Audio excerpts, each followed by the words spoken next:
What's going on, guys? It's Mirwin. Today we're going to dissect my song, Two Words.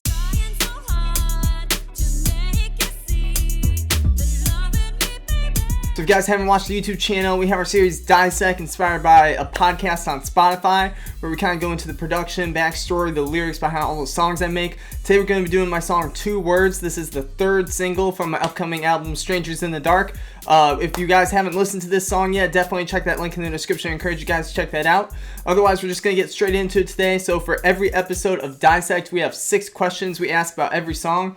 We're just going to get started here, and then the first question we ask about every song is, what's the heart behind the song? So for this song, Two Words, this was one of the earlier concepts and like kind of ideas for a song that I had while writing this album and kind of just playing out and thinking about it. I knew I wanted, kind of going into this album, again, you know, if you've watched any of the past dissects for songs from this album or even the Deconstructeds, you've kind of heard me talk about how I really wanted to make something that was really inspired by like the hip-hop artists that I really love and look up to, kind of sonically, and like even just, you know, the themes and approach and things like that. So something very predominant throughout hip-hop is just kind of that storytelling aspect. So this is a song I kind of wanted to do a little bit of that on. I do that on another song as well on this album. But I kind of wanted to do kind of, you know, that storytelling through this song. So I knew kind of pretty early on, I remember, you know, I was working out with my friend Jacob on the beat for this one, and I knew that I wanted this song to kind of have two halves. You know, I wanted the first half to be a love song, second half to be a breakup song. So, you know, like I say, I kind of knew that pretty early on. That was kind of the direction I wanted to go. As far as, like, the heart behind the song, that was, like, kind of, as far as, like, the message, I guess, was just kind of to show those two sides of the coin, I guess. You know, with being in a relationship, you know, kind of that early stage, you know, kind of, you know, as we'll look at the lyrics here, you know, the first verse is really more about that early stage, you know, kind of talking, you know, the chase, quote-unquote, whereas the second half, you know, it was a lot of, like, you know, kind of the very end stages of the relationship where, you know, things didn't really work out, all that stuff. So really that was just kind of what I wanted to do. This song's kind of show kind of those both sides. You know, I think a lot of times we really get one or the other, you know, in songs, especially, you know, think of like, you know, pop music or whatever. You think of, you know, oh, it's a breakup song or it's a love song. I think a lot of times we don't really get both of them mixed together. So I thought it'd just be a really interesting dynamic to do kind of both sides of the coin there. So that's it for the first question. Next question here is going to be, what's your favorite part lyrically? So for this one, I think my favorite parts lyrically, for my part, I think is going to be, I like the second verse more, I think. I think I was able to do some cool, you know, just the beat's very different than the first half. You know, if you listen to the song, you know, the beat changes, and then that's when the breakup half comes in. So I think the beat's a little different. Some of my favorite lyrics from that, let's see, looking here, that Jada and Will Smith, hated when we kissed, you were my weakness and now we're in pieces. Like that line a lot. This is, I wrote this a little bit about around the time, which seems to be every day now, when a lot, Jada Smith was talking a lot about, you know, kind of relationship with Will Smith. If you know, are a fan of rap, you also know that line from, I believe it's No Role Models. I should know because I love J. Cole.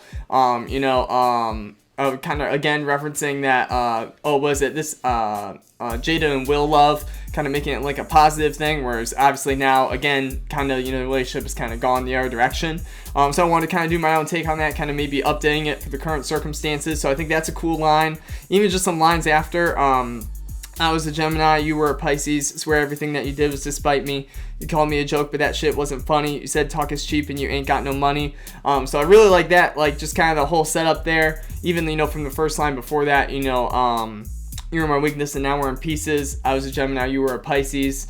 Kind of, you know, a little bit of, you know, kind of connection with Pisces and pieces there. Even just that line there, you said talk is cheap and you ain't got no money. I think kind of a humorous, a little bit in a way, line, you know, just of, you know, this is from the girl, or I guess really the way I wrote this song, I think, yeah, it probably would be the girl's perspective, saying this to him, you said talk is cheap and you ain't got no money, so kind of just, you know, a little bit of a funny take there, where it's like, you know, talk is cheap, but you also don't have money, so, you know, you can't really do anything. It's just a little bit of a funnier line, just a little bit of different take. I thought that was kind of cool.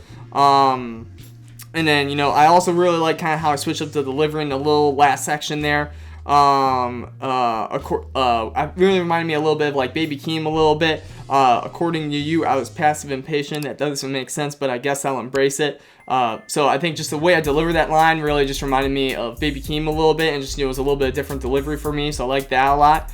Other than that, I think my favorite parts lyrically, I like just in general how I was able to, ride the beat in the first verse. The first verse, if you listen to the song, there's a lot of live instrumentation in the beat. So there's a lot of little like breakdowns and extra hits and stuff. Whereas like a lot of rap is just kind of like an 8-bar, 4-bar loop with not much variation, or just different elements coming and going. So this one, like, there's a lot of changes from like section to section, which made it maybe a little more difficult to write to. But I think it was cool how I was able to like use that to my advantage, I think, to make the lines hit a little differently. And then, I like the hook as well. I wrote this hook for Bronson. Bronson, my boy, we worked together at Chick-fil-A. He's off at college, doing music as well right now. But we were, connecting, and I was like, hey, we connected one day. We were working on music. I was thinking about it, and I was like, hey, I think you got a better voice than me. Let's have you, do you want to sing this part in the song? We did it, and, I think he did a great job. I think it sounds great. He's got a very unique voice, very good. It kind of reminded me a little bit of, like, dang, I don't know why I'm blanking. John Mayer, maybe a little bit. Just, that kind of vibe. I thought it was pretty cool, just, that voice, and just to bring some fresh energy, too. I thought he did a great job. Yeah. Next question here is going to be, what's your favorite part musically? So my favorite part musically, like I say, I like the beat change a lot, but I think my favorite part musically is in the first verse, that little breakdown with the horn section.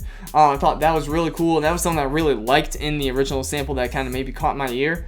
Kind of reminded me of, if the project Surf from Chance the Rapper, Slip Slide. It kind of reminded me of that, kind of vibe a little bit.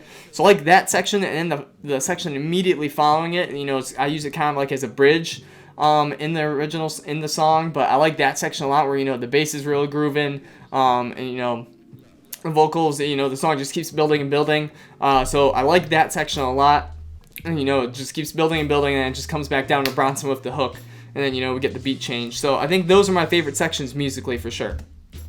Next question here is going to be, how long did it take you to make? This was one of the beats that took a little longer to make. I think the challenge for this one for me, I think this was probably, if I remember correctly, actually the last beat that I finished for the album, but it was, one of the first handful that I started, one of the first 5 probably I started. I think, getting the drums sequenced and sounding the way I wanted. Like I said, there's a lot, like I said, the sample has a lot of live stuff going on with a live band. So the pros and cons of that are, the pros obviously being it's a live band, so you get some really cool, extra stuff going on that are different from maybe like, just getting like a sample pack loop or whatever. But the downside is that, especially since this is an older song, this is from, I believe, the 70s, or, give or take, 5-10 years, something like that. There also are some parts that are not perfectly on grid in time, which, is just because of the, they weren't working in, Logic or FL or any of that stuff back then. It was all, on the actual tape, stuff like that, all live performances. So there's going to be a little bit of slight human variation. So that took a little longer of, getting everything perfectly quantized, especially with, again, the verse samples not being a perfect, like, oh, let's just get this 4-bar loop and then we're good. I pretty much had to go in there for like the entire, all the sections to get it perfect. So once we got that, we got the drums. And the second part that I think took a little longer was just getting the bass right. Again, this song, it's a live instrumentation, but also it's a bass guitar, which has a lot of notes going all over the place. And I really like that about the original song. I think that it had a really cool quality to it. So I wanted to do that with the 808. So, just make sure I was matching the right notes that the original bass guitar was playing. Took a little bit longer, or at least getting it in a spot where I liked it, or, it felt like it was fitting the song. So, yeah, and as far as time frame, I think probably, I remember I finished the bass in August. So probably, I started the beat in the beginning of the year. So this one might have been around like 5-6 months, to be honest, from the original to now. Next question here is going to be, was there any musical inspiration for the song?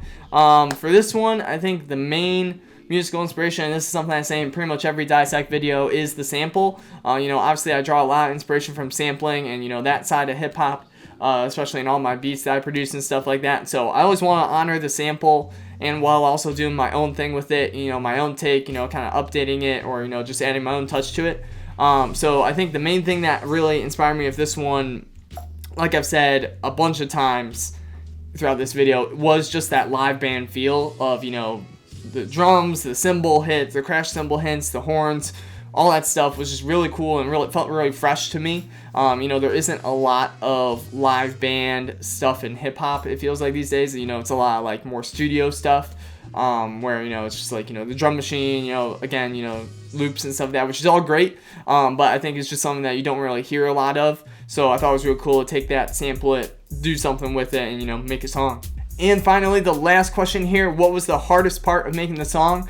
Again, kind of like I referenced, I think the hardest part of making this song was just working with all that, the live band and stuff like that, getting everything perfectly in time, finding the notes and things like that. If you've watched some of the other like deconstructeds, you might have heard me talk about on track clip how some of the songs have stems.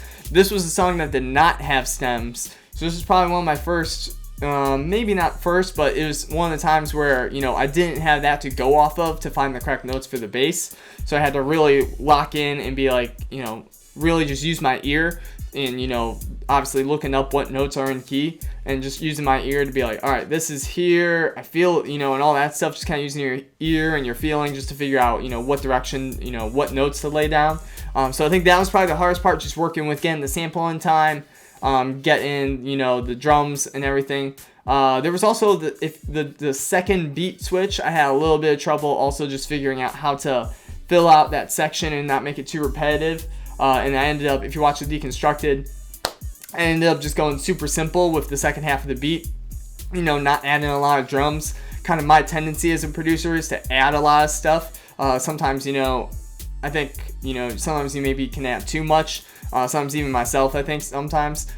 So I think I just went more simple with that, and I think it really helped, the message and my words really resonate more. So, just finding that balance of, how much should I add, how much, what isn't enough, all that stuff also was maybe a little more difficult with the second half of the beat. That is it for this episode of Dissect, guys. Thank you guys so much for watching. If you haven't listened to this song already, definitely encourage you guys to do that. We got a link in the description. Otherwise, hope you guys have a great rest of your day. Thanks for watching. Peace. Who can understand